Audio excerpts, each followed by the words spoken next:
What's up? Hi, I'm Caitlin. I'm a conscious parenting coach, and today I want to talk to anybody and everybody that's making this broad claim that all of the uncomfortable behaviors of the world in society today are a result of gentle parenting. Which I'm not even a gentle parenting educator. I think that conscious parenting and gentle parenting are different concepts. There's a lot of nuance. They're very similar, but different. Either way, I'm sure the people making this statement and argument would agree. They would also say, like, yeah, conscious parenting too, throw that in there. It's bad, it's all rubbish. You've got to be scared and operate in a controlled behaviorist dynamic with your children in order for them to be good, upright, upstanding people with high moral compasses and not wreak havoc on society. So let's go ahead and talk about this. I want to get on the same page with some of you guys. Let's start by talking about what the behavior is that you're even uncomfortable with. I think it's a lot of entitlements, like disrespectful people that are doing harm to other people, whether it's just like outrightly violent or being violent in the way that we communicate our needs and express ourselves,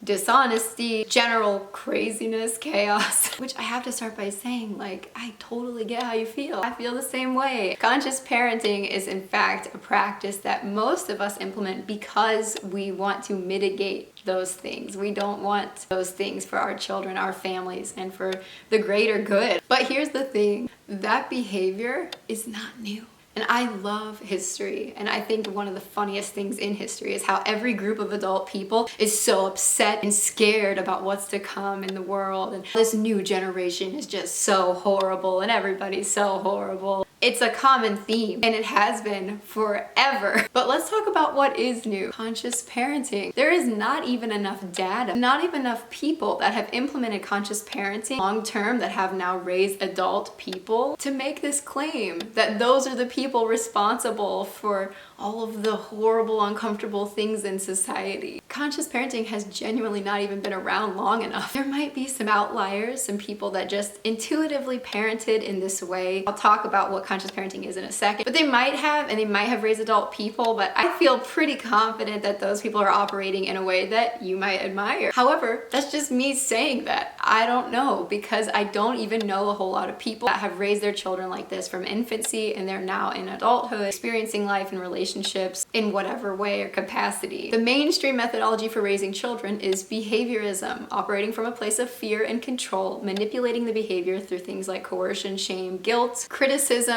punitive measures like harming our children, as if those other things weren't harming your children. They harm their self-esteem and secure attachment in such a deep way, but I digress. So I could technically make the argument that all of the behavior that you're seeing that you're uncomfortable with is a result of the parenting that has been happening for generations, for decades, which was not conscious parenting. It's probably what you yourself are practicing, which might be a warm and fuzzy authoritarian approach where you're like, I love you, unless... and you send your children a completely different message through the behavior and reactions and responses that you have to them and their behavior, which I think is at least better than passive parenting, whether it's warm or cold, or coldly authoritarian parenting where there's like literally no warmth or connection. But either way, that should be like the end of the argument, but I'm not done. If you are like, I hate how society is today, people are so horrible today, one, start looking for some good stuff, man. Like Mr. Rogers says, look for the helpers when you watch the news. Like, look for all the good people that exist, that you admire, that you love, that you think are so respectable and upstanding. You find what you look for, and I just think that sounds like such a horrible way to like operate and view the world, and you're just gonna keep finding more of it. So first of all, shift your outlook maybe. Next, let's just take a look at what conscious parenting even is and see if it could make any sense to be to blame. Let's say that people have been implementing some sort of conscious parenting philosophy and practice for the last even 50 years, which they haven't, but let's just say that they have. Let's take a look and see if it would be to blame for all the uncomfortable behavior and things in society today. So all conscious parenting is an increase in awareness and humanity, simply taking a deeper interest in the experience and perspective of the child in front of you,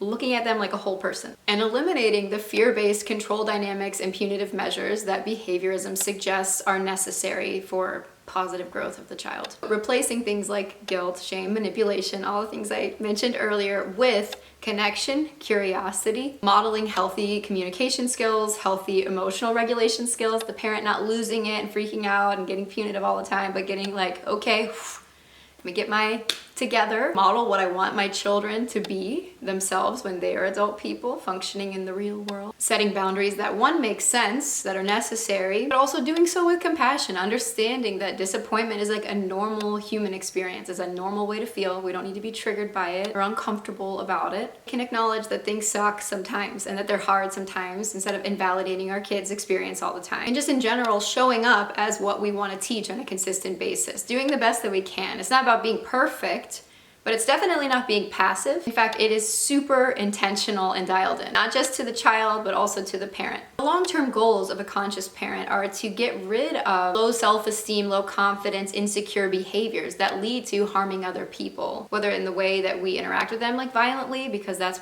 what's been modeled to us, normalized for us as a society as a whole, but especially in household dynamics, or in the way we communicate, which has definitely been modeled time and time again, just with the behaviorist model. If we feel like the only options we have are to guilt, shame, and criticize our children, guess what we're gonna get more of in society? More guilt, shame, and criticism. And it's gross, and it does exist everywhere. But that's not the behavior of confident people not operating in their ego. Fear-based behavior, survival-based behavior all comes from insecure people operating in a survival mind and state. Who put them there? Maybe they're caregivers that did not create a secure attachment with them from infancy, that constantly made them question their value, question their worth, question their security and safety, made them perform for all those things, be what I want you to be, or else. Or you could say it with a smile, be whatever I want you to be, or else. It's the same thing. And I get it. I get being a little scaredy cat, seeing something new, conscious parenting. Oh gosh, it's so woo-woo. We don't need to be that attuned to our children. This connection is bull, whatever. People are too soft. That all just sounds like fear to me. Like you're just so scared.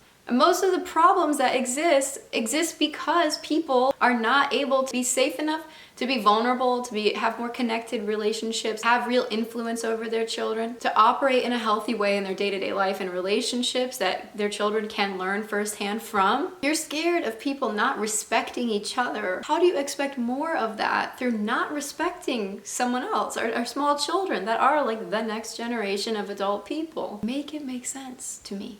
And ask yourself, which one of these options do I think realistically could result in some unhealthy long-term patterns? And not just on the individual level, but on a societal level. If this was helpful food for thought for you, let me know in the comments. I swear I have love for all of the parents out there doing their best with what they have and what they know. I'm here to support you and encourage you, help you think. If this video did any of that, please like it, share it, comment on it. Listen to the Mellow Mama podcast, check out my course. Follow me for more conscious parenting insight and advice, and I will see you on the next video.